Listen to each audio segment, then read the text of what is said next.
Hello guys, welcome to another vlog. तो दोस्तों, आज का व्लॉग पिछले व्लॉग से थोड़ा सा अलग है। वो ये कि आज के व्लॉग में मैं आपको कुछ टिप्स बताऊंगा ब्रीडिंग के हवाले से। अगर आप ब्रीडिंग लेना चाहते हैं बर्ड्स की, तो ये आपको ट्रिक आजमाने पड़ेंगे। ये कुछ ट्रिक्स हैं इंपॉर्टेंट जो ब्रीडिंग के हवाले से हैं। गाइस, फर्स्ट ट्रिक ये है कि अगर आपके पास किसी भी चीज़ के पेयर्स हैं या पेयर हैं, चाहे वो बजीज के हैं, लव बर्ड के हैं, जिस चीज़ के भी हैं, या रॉ पैरेट तक के हैं, तो आप ब्रीडिंग सीजन आने से पहले ये कंफर्म कर लें कि वो मेल और एक फीमेल है। अगर आपने कॉलोनी में रखे हुए हैं तब भी ये कंफर्म कर लें जो मेल और फीमेल हैं उनकी आपस में रेशो बराबर हो। इस तरह से आपने सबसे पहले ब्रीडिंग सीजन से पहले ही सितंबर अक्टूबर में ये चीज़ लाजमी चेक कर लेनी है, वरना ब्रीड नहीं आएगी। तो दूसरा अहम ट्रिक है वो ये है आप इन्हें खाने में क्या दे रहे हैं। इनकी फीड मुतवाजन होनी चाहिए और इनकी फीड जिस हिसाब से बनाई गई है, यानी कि जो फिशर की रेशो है वो होनी चाहिए, जो रॉ पैरेट्स की रेशो है कुर्तुम धान वाली वो होनी चाहिए। और इसके अलावा आपने इन्हें मुसलसल यानी कि रोज़ाना बेस पर सॉफ्ट फूड लाजमी देना। अगर आप इन्हें सॉफ्ट फूड नहीं देंगे ना, तब भी आपकी ब्रीड काफ़ी हद तक मुतासिर होगी। या फिर जब पैरेट्स के बच्चे निकले होते हैं, यानी कि जब वो अपने अंडों या बच्चों पर होते हैं, क्योंकि उस वक्त जो आप इन्हें सॉफ्ट फूड देते हैं, ये मुसलसल अपने बच्चों को खिलाते हैं और इनके बच्चे हेल्थी हो जाते हैं काफ़ी हद तक और उनके मरने का खतरा नहीं होता। जो तीसरा अहम पॉइंट आता है वो ये है कि इनके केज का साइज़ क्या होना चाहिए। यानी कि इनके केज का साइज़ ऐसा होना चाहिए जिसमें एक पेयर आसानी से आ सके।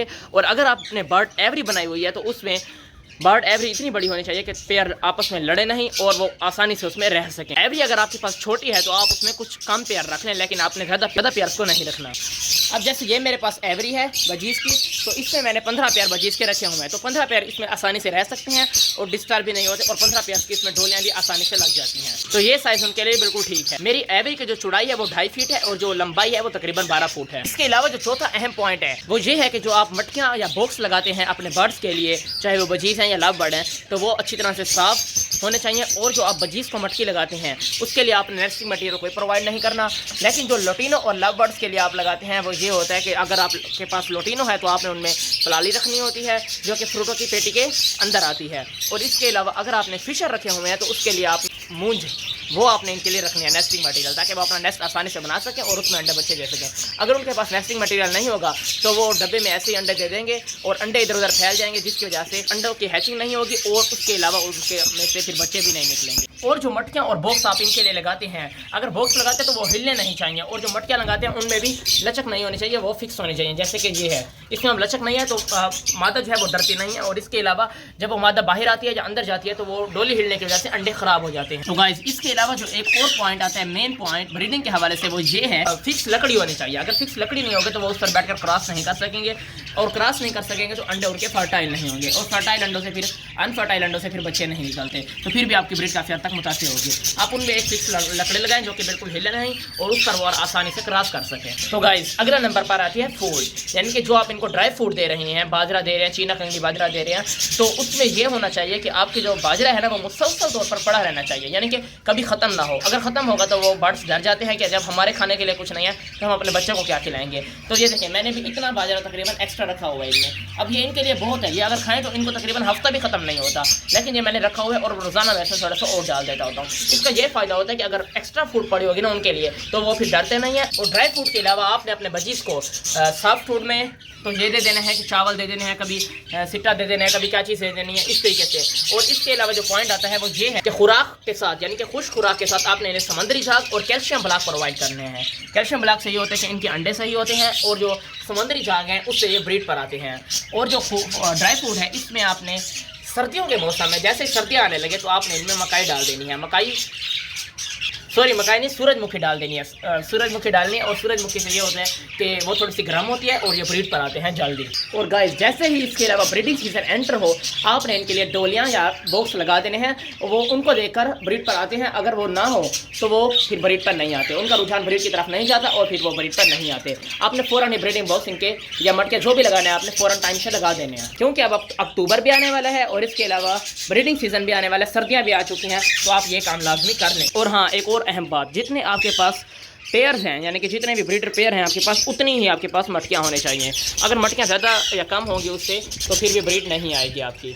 तो गाइस, इस टाइम क्योंकि ब्रीड नहीं आई, अभी सर्दियाँ आने वाली है, तो इस टाइम मैं आपको बैकग्राउंड में अपने यानी कि बजीज़ के बच्चे या उनके चिक्स नहीं दिखा सकता, अलबत्ता उनके बारे में आपको बता सकता हूँ कि आपने केयर कैसे करनी है। और एक और बात का आपने ख्याल रखना है कि आपने जो बर्ड एवरी या जो आपका केज है वो आपने इस जगह पर रखना है कि आपके जो घर के यानी कि जो बच्चे होते हैं छोटे वो उनको तंग ना कर सके, क्योंकि जो बच्चे होते हैं वो उनको डराते हैं और उससे फिर बर्ड कभी भी ब्रीड नहीं करता। या फिर इसके अलावा जो एक और अहम पॉइंट है, अगर आपने पिंजरे में अपने बर्ड्स रखे हुए हैं तो उनकी जगह चेंज ना हो, यानी कि ये नहीं जो सुबह यहाँ पर धूप आ रही है तो यहाँ से उठा के वहाँ रख दो और वहाँ से उठा के शाम को यहाँ रख दो। इस हिसाब से अगर आप चल करते रहते हैं तो वो फिर बर्ड अंडे भी नहीं देता, और अगर अंडे दे भी देता है तो वो ख़राब हो जाते हैं। तो आपने एक पिंजरे को या अपनी बर्ड डायरी आपकी फिक्स होनी चाहिए और उनके पास आपने बच्चों को कम ही भेजना है, या भेजना भी है तो आपने उनके साथ लेके जाना है और उनको ज़्यादा डिस्टर्ब नहीं करना। आपने खुद भी यही देखना है कि आपने बर्ड्स को ज़्यादा डिस्टर्ब नहीं करना, बस जाना है, दाना पानी करना है, साफ फूड डालनी है और छोटा मोटा जो भी काम है सफाई वगैरह करके नीचे आ जाना है, और इसके अलावा ज़्यादा आपने डिस्टर्ब नहीं करना। और जो आपके ब्रीडिंग बॉक्स हैं वो अच्छी तरह साफ़ होने चाहिए, उनमें कोई गंदगी ना हो, और जो लास्ट ईयर का उनमें नेस्ट बना होता है, क्रिएट होता है, वो आपने निकाल कर फेंक देना है। और ये हर साल अपना नया नेस्ट बनाते हैं और उससे ये है कि ये फिर अच्छी ब्रीड करते हैं। और इसके अलावा जब नेस्ट में गंदगी ना हो ना तो फिर ये है कि बच्चे मरते नहीं हैं इनके, और बच्चे अच्छी तरह पाल कर खुद ही बाहर आ जाते हैं।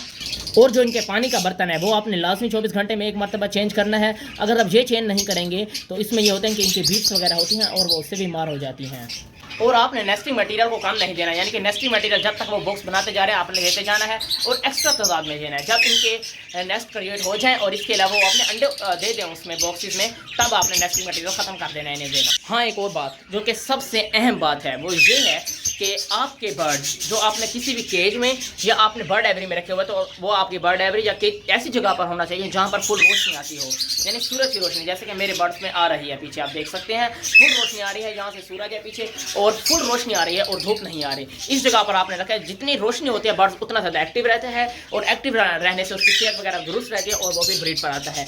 अगर आपके बर्ड्स किसी कमरे में पड़े हैं या पर अंधेरे वाली जगह में पड़े हैं तो वो फिर ब्रीड नहीं करेंगे, और अगर करेंगे तो सिर्फ अंडे उतारेंगे और एक्टिव नहीं होंगे, एक ही जगह पर बैठे रहेंगे, जिससे उनकी सेहत काफ़ी हद तक ख़राब हो जाएगी और मरने का भी खतरा होता है। इसके अलावा बर्ड्स एवरी को अच्छी तरह आपने साफ रखना है।